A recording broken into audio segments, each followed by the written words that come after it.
I raised my daughter for 15 years before learning the truth. She wasn't mine. Imagine spending 15 years raising a daughter, giving her the world, sacrificing every dream you had, only to discover she was never yours by blood. Imagine spending 15 years raising a daughter, giving her the world, sacrificing every dream you had, only to discover she was never yours by blood. That betrayal, that truth, it shattered me. And though I thought I had moved on, years later, one holiday brought all the rage back like a flood. I just turned 39. 4 years ago, I found out the most devastating truth of my life. The girl I raised, the girl I loved as my own, was the product of my wife's secret affair with my cousin. That revelation destroyed everything: my marriage, my faith in family, my sense of who I was as a father. Back when I was 18, I wasn't exactly the man anyone would have trusted to be a father. I was a Latin king, a kid raised on the streets, always in and out of trouble. Then I met Marisol. She was the church girl my grandmother dragged me to mass to meet, the girl who made me want to change. For the first time, I wanted to become someone better, someone worthy of walking beside her. And for a while, I did change. I pulled away from the gang, got my GED, started going to church. We dated, we fell in love, and for the first time I believed my future could be something more. But the streets don't let go so easily. One fight, one stabbing, and I was back in handcuffs. A month in jail, my dreams almost crushed. Yet Marisol still visited me every day. When I got out, she told me she was pregnant. I wanted to break the cycle, to be the man my kid deserved. We eloped, I trained as a mechanic, and I worked day and night to give my new family a real future. When our daughter, Luna, was born, the world shifted. Marisol almost died giving birth. Complications left her unable to have more children. Luna became my everything. I raised her, protected her, spoiled her. I even became a Girl Scout leader. For 15 years, she was my whole identity. But things changed when she turned 13. Suddenly she hated me, refused hugs, rolled her eyes, pulled away. Marisol told me it was just teenage rebellion. I wanted to believe her, but the distance grew until it tore my heart apart. For her quinceañera, I went all out. Dress, party, slideshow of our memories. That slideshow almost saved me, but instead it ruined everything. I needed more photos for the presentation, so I had her broken tablet repaired. I only wanted pictures. What I found were messages that ripped my soul in half. Conversations between my wife and daughter revealed the truth. Luna wasn't mine. She told Marisol she hated me, that she couldn't wait to turn 18 and tell me the truth. She said her real father was my cousin, the man I trusted like a brother, the man who was godfather at my wedding. My heart stopped. My mouth went dry. 15 years of sacrifice suddenly meant nothing. I confronted Marisol, and the lies spilled out. She admitted it happened once, years ago, while I was locked up. But the truth was she had known from the very beginning that Luna wasn't mine, and she kept it from me all those years. I couldn't breathe. Rage consumed me. I wanted to destroy everything. Her, my cousin, even myself. Instead, I went to an old lawyer friend, someone who once saved me when I was young and reckless. I told him everything. We spent 12 hours preparing. If they had taken my life from me, I would take theirs in return, not physically, but legally, financially, spiritually. I wanted scorched earth. So I started selling everything in secret. My business, the house, Luna's college fund, even her private school tuition. No one knew. I smiled, I pretended, I kept up appearances. But inside, every kiss, every embrace from Marisol made me want to scream. And then came the quinceañera, the father-daughter dance. The moment every dad looks forward to. I had the slideshow ready. We danced, and for a split second, seeing her smile at me, I almost broke, almost forgave, almost believed. But then, as the music swelled, the final images flashed on the screen, screenshots of her texts, her betrayals, the proof that I had been raising another man's child. The hall went silent. Gasps echoed. Marisol's face went pale. Luna froze. My cousin looked at me with fear. I leaned into the microphone and told everyone the truth. The divorce was already filed. The life they had stolen from me was over. I knocked my cousin out right there in front of everyone. From that day, nothing was the same. The quinceañera exposed everything. I walked out of that hall with nothing but rage in my chest, and the decision already made. I was done. Marisol chased me, begged me to listen. She cried, swore it had been one mistake, that she'd been faithful ever since. But her eyes gave her away. She had known from day one. She had built our life on a lie, and then expected me to just get over it. I couldn't. I sold the business. I shut down Luna's college savings. I pulled her from private school and closed every account tied to her future. The house, our so-called family home, I put it up for sale. When Marisol screamed that I was ruining our family, I told her the truth. It was never mine to begin with. It was a house of lies. She still tried to fix it. She begged for counseling, pleaded for another chance. But I was past the point of return. Every time she said, "You're still her father," all I heard was the betrayal echoing louder. I threw her belongings out, shoved her out the door, and promised myself I would never let her back in. Luna? She never once reached out. Not once. That silence burned deeper than Marisol's betrayal. When she finally did call, crying about public school, about losing the life I'd given her, I hung up. I told her to go to her real father, the one she wanted so badly. I had raised her 15 years, and she discarded me like trash. But I wasn't just angry. I was calculated. My lawyer filed for divorce, and we prepared for war. In court, Marisol's attorney tried to drag my past into the spotlight, my gang days, my arrests. But I had receipts. I had evidence. My lawyer cut down every attack. The judge saw through it. For the first time, I wasn't the reckless kid on trial. I was the man who had built a life from nothing and had it stolen from him. The divorce came swift. Assets split, but I had planned it so she got almost nothing. The biggest blow? Child support. My lawyer presented the texts, the proof Luna knew I wasn't her father, the proof she rejected me. Then we filed a motion, remove my name from her birth certificate, erase my responsibility. The judge agreed. I was free. Legally, financially, I no longer had a daughter. Marisol broke down in court, begging me not to do it. She cried that Luna needed me, that she was still my daughter because I had raised her. I didn't listen. All I could hear was Luna's words to her mother. "Thank God he's not my father." I demanded my cousin pay. For 15 years, I had carried the weight he refused to touch. Private schools, Girl Scouts, horseback lessons, every penny spent. My lawyer argued fraud. He knowingly let me raise his child while contributing nothing. It was a gamble, but the judge ruled in my favor. He was ordered to pay me $500,000 in damages. Poetic justice, if such a thing exists. The aftermath was chaos.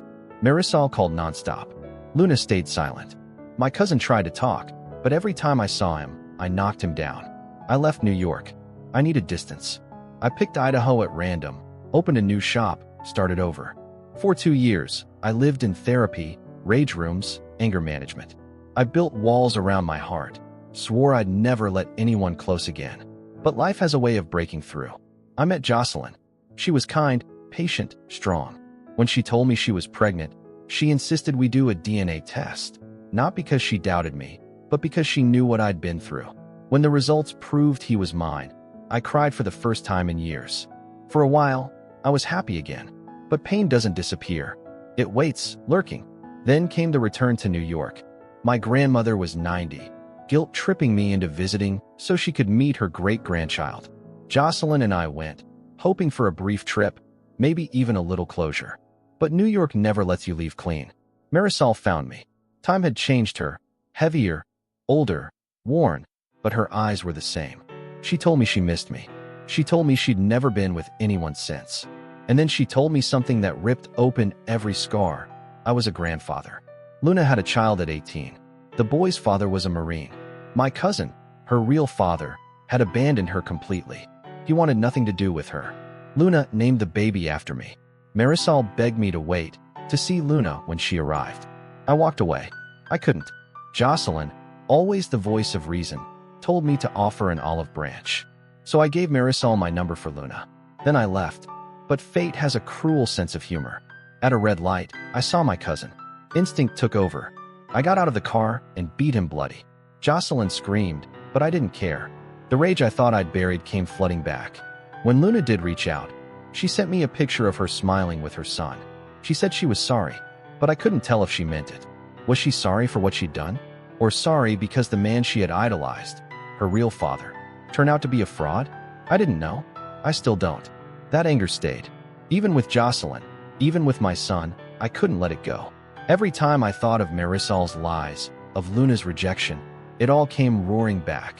But I also couldn't escape one truth. As much as I hated it, as much as I wanted to erase it, part of me still longed for the daughter I had lost. Time passed, but the wounds never fully healed. I built a new life in Idaho with Jocelyn, but inside I was still haunted. Every laugh with my son was shadowed by memories of Luna's teenage sneer, every tender kiss with my fiancé tainted by Marisol's lies. Then came Father's Day. My phone buzzed. Multiple missed calls, all from Luna. I couldn't pick up. I stared at the screen, anger choking me. Eventually, I played her voicemail. Her voice was cheerful, apologetic, almost casual, as if years of betrayal could be washed away with a few words. She mentioned her son, her fiancé, asked me to call her. I didn't. Instead, I spent the day in the gym, pounding the heavy bag until my knuckles bled. But she didn't give up. She sent me an email. Just 4 words. What do you want? I expected silence after that. Instead, I received a multi-page response. She poured her soul into it, apologizing, admitting she'd been manipulated by my cousin. He had told her stories about my past, my violence, my failures. She confessed she had believed him.